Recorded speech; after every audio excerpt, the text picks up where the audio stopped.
Hello friends मु आपनकर Abhilipsa YouTube रे वीडियो देखुथिबा लोक मानक पय मु होची अभिलिप्सा ब्लॉगर इंस्टाग्राम रे वीडियो देखुथिबा लोक मानक पय मु होची क्यूट अभिलिप्सा आसंतु चिकन बना देखंतु मु सब इने मसला पके देउची मु किछि प्रोफेशनल माने रोसेया नु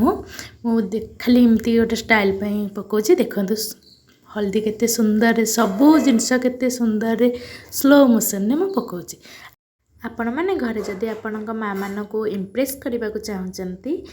एमती मो वीडियो देखिकी एमती टेस्टी रोसे कर निजे माँ खुआतु कारण माँ मैंने बेसी खुशी हूँ झील रोसे करके देले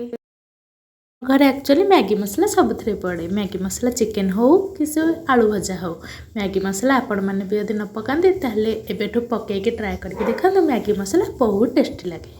देखो केते स्लो मोशन ने मु पकाउची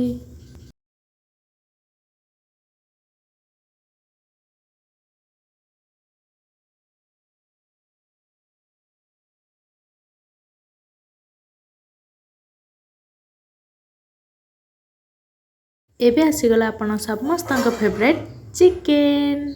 चिकेन खाइबा को जेतिकी भल लगे रोसे करिया को जहाँ को भी भल लगे से माने रोसे करिया ट्राए करे मते रोसे करिया को भल लगेनी कि देबे आपण मानक पई मते रोसे करिया भल लगे फाइनली मो रोसे कंप्लीट केमति लागो जी कमेंट सेक्शन में श्योर जणाइबे थैंक यू।